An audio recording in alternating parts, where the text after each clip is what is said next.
So, ladies and gentlemen, long story told short. I'm extremely sad and I'm extremely disappointed, and I will tell you why, of course. Which one to take, the 777-200 or the 777-300? My little China girl. It is just fine with me. Okay, I want this position. Okay, a wonderful day today in Odense, Hans Christian Andersen Airport in Denmark. Excuse me, ma'am, have you seen my little China girl maybe? Boeing 777-300 it is. I think you are familiar with planes, isn't it?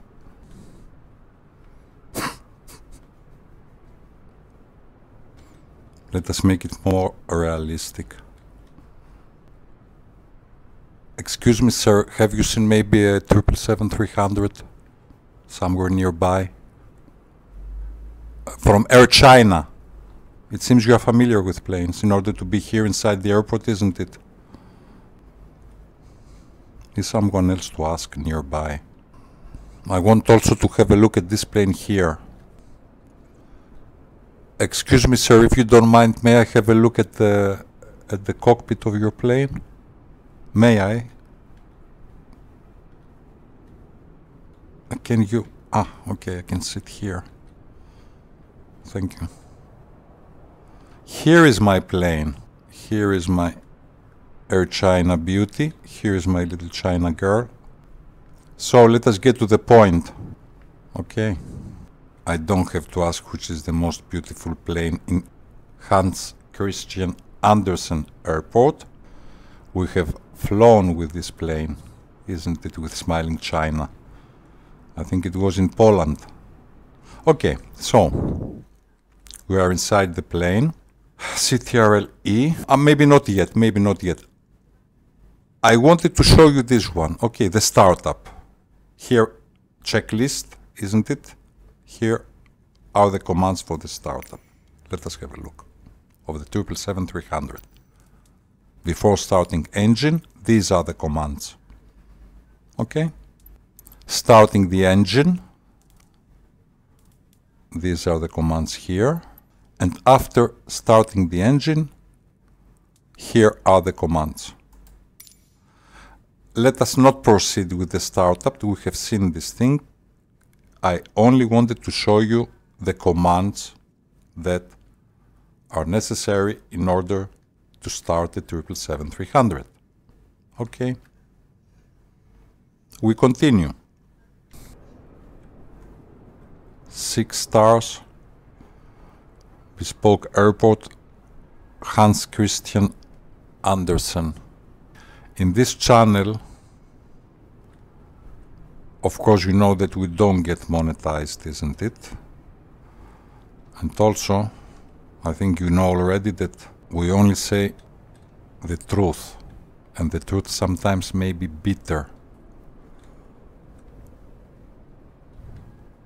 Okay, this airport is a masterpiece, how to say. It is just a masterpiece. So in another clip, the waiting hall I suppose is here. In another clip I was saying that if you... I changed my plane, now we have a 747-8 of Qantas.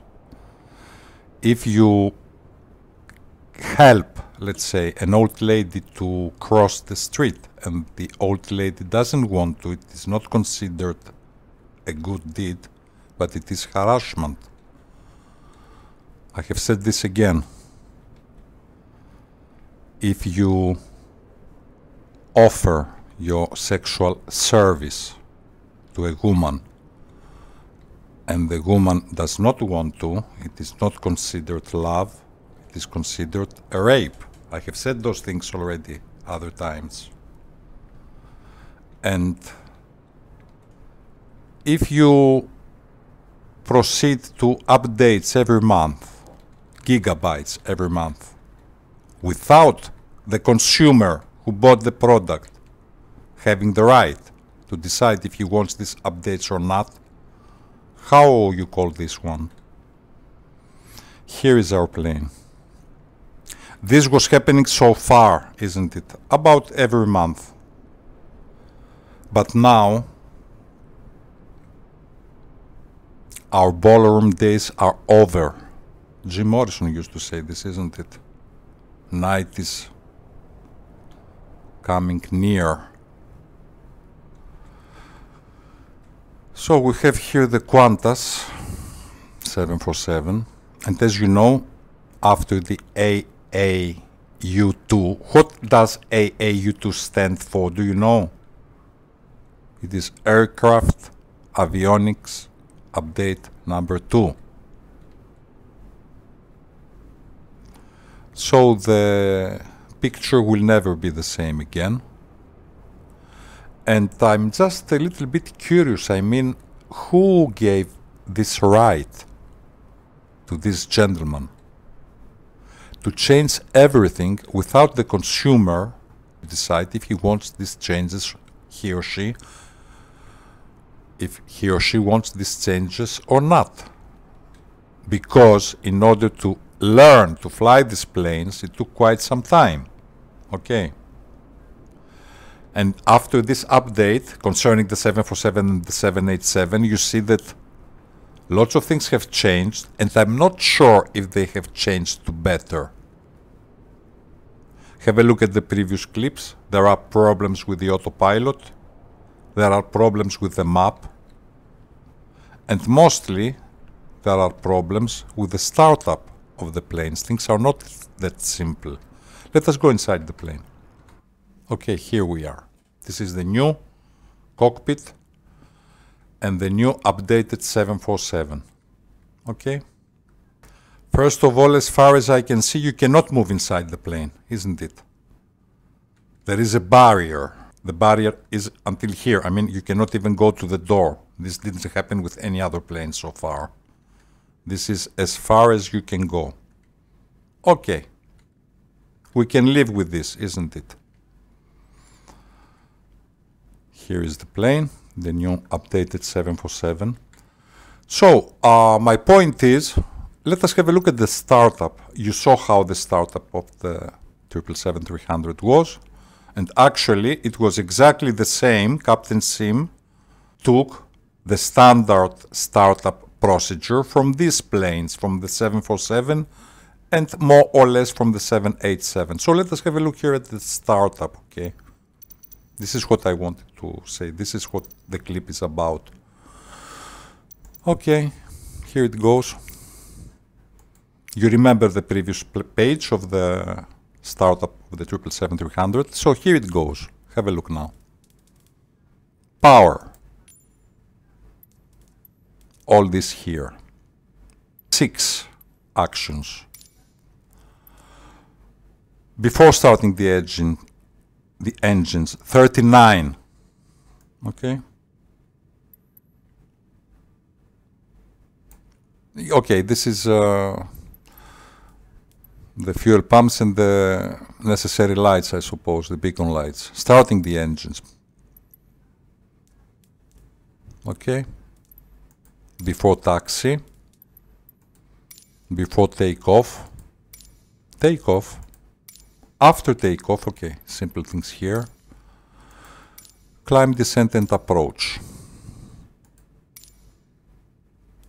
Clear the runway and shut down the engines. And secure the plane. Shall we count all these all together? So my question is, in case that you don't want to follow this procedure, okay, for some reason you don't want, when you bought the plane, more or less, you knew what you would find. You knew more or less how a startup, I suppose you knew, of Boeing is. This is the new procedure, all these things here.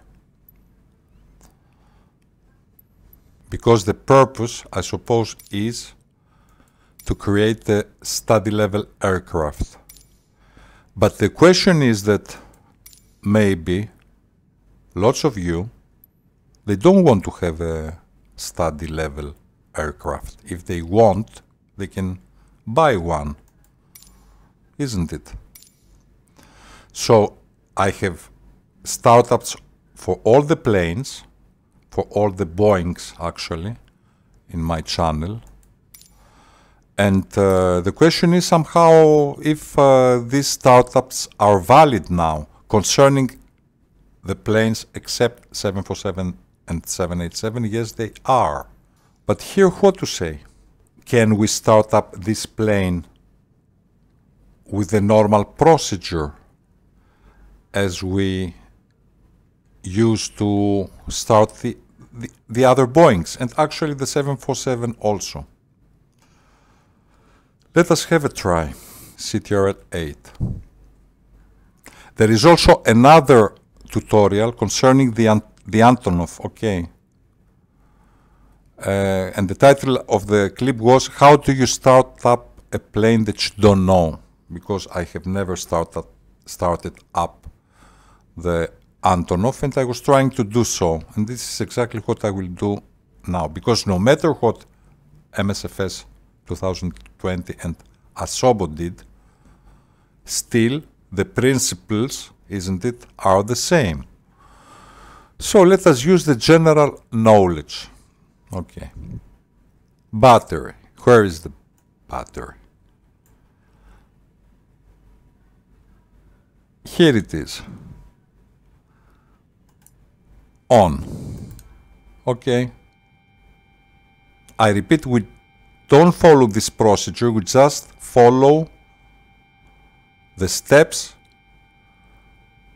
that we used to follow in order to have our engines in the 747 running. Okay, so battery is on. Standby power. Auto. APU starter. Let us wait a little bit. Start. And then on. External power, if any.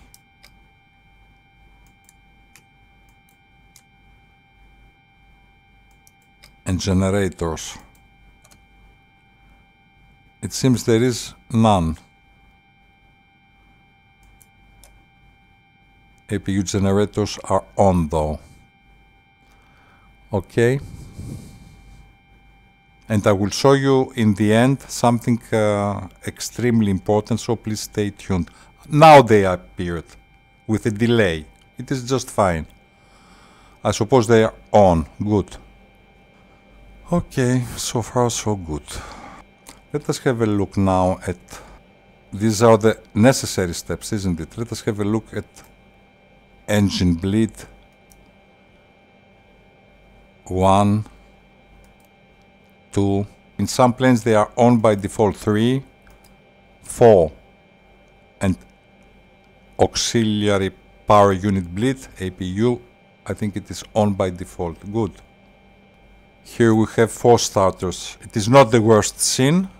It is not the worst scene. All starters together. 1. No, maybe not yet. Okay, maybe not yet. Let us turn on the fuel pumps first. Okay.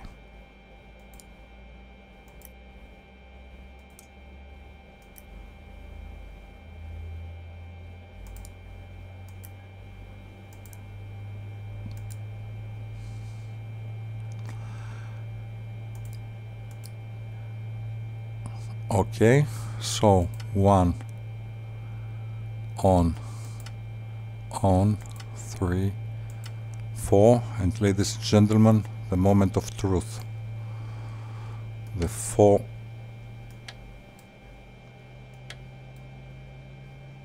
engine fuel controls. Let us have a look here now at the engines, or here.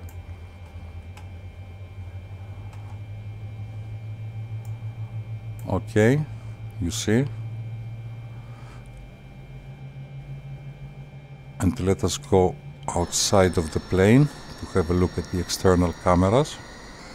Yes, so maybe we managed, but we managed with extreme difficulty, and we managed just because we follow the steps of a startup of a Boeing actually, isn't it? These engines are running. Let us have a look also to the other two.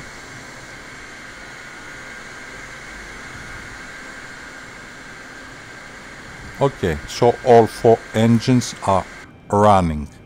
Okay. Ladies and gentlemen, I think I will not continue. Yes, I will continue, of course, because I have also published before these clips another 1-2 clips about this problem here. Excuse me. As you see, we have no instruments here, isn't it? I think it is the previous clip. One of the previous 1-2 clips is this one. Where is the compass? Where is the map? Not to mention the autopilot features, okay? Because the autopilot feature here is problematic. So the truth is that it took me quite some time. Please be careful, okay? Otherwise, you cannot fly the plane. The plane is not flyable, okay? So against CTRL-8, another secret revealed. Here is the inertial reference system, and you go to nav mode. Okay, 1, 2. The moment of truth, ladies and gentlemen. Here it is. You see? So if you see a blank PFD here, okay, you go CTRL-8 and you just turn the IRS, the inertial reference system, to nav position, okay? But here also it is another question, and the question is, do I want to have the IRS? Do I want to initialize my plane? Maybe I don't want. I mean, maybe I don't want to wait, let's say, for 5 minutes, 10 minutes. I think there is a mode that you can accelerate time a little bit. Maybe I just want to depart, as I depart usually with reverse thrust. I've said this already, that after this update, all your efforts and all your knowledge that you had concerning especially these 2 planes, the 747 and the 787, maybe it is just thrown in the garbage. We will not continue with the autopilot. There are other problems with the autopilot. At least I wanted to show you, let's say, some basics according to my previous tutorials concerning the startup of the Boeings, how to start up the engines of your planes. Just in case, to see if we are operational or not, and if our plane is flyable. I think I cannot turn here, can I?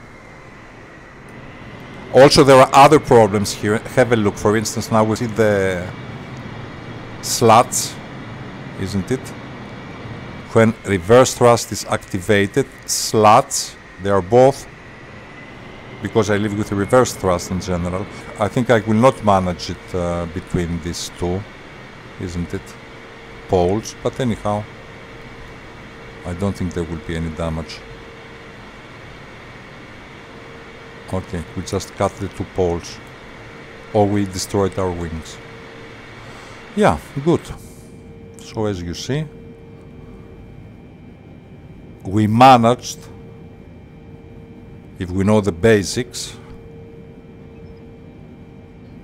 at least to, what to say, if you love these planes, if you love the Queen of the Skies, somehow you want to continue to fly this plane. No matter if it was a new update, the AAU2 aircraft and avionics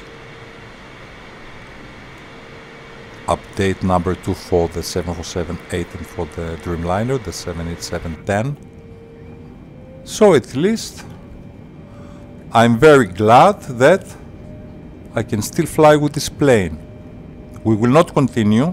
There are other problems with the autopilot.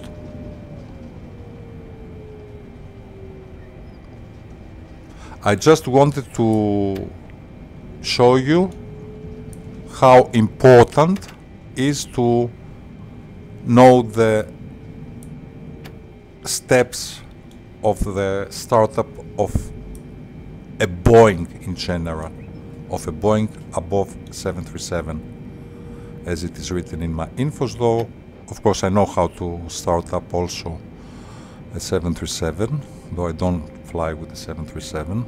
We fly with planes above 737, isn't it? I will just park on the... I will just taxi on the runway. And I will finish this clip.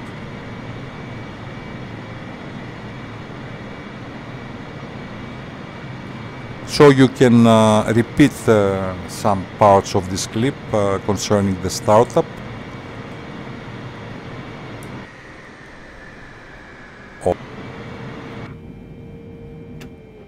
The truth is that I'm not against... Okay, now we will not go in details, isn't it? We will not go in details. The truth is that I'm not against... I'm not against having the speed brakes automatically deployed for some reasons. It is not the time to explain to you why. Have a look, you see. When you set reverse thrust, you see that speed brakes are automatically activated. However, my only objection is that I'm afraid that this thing doesn't happen only... Okay, we will test these things, of course. This thing doesn't happen only when you are on the runway, but I'm afraid this happens also when you are airborne. And okay, there are some accidents, you know, some serious accidents that occurred. Here it is, you see. Okay, you can have a look. And throttle must be on idle. If you exceed the limit and you go to reverse thrust, then you have the speed brakes activated, which of course during landing or during flight can be extremely dangerous. Ladies and gentlemen, this is all for now. Angry pilot, very angry pilot. Thank you for watching this clip and hope to see you soon to the next one. You take care and bye for now.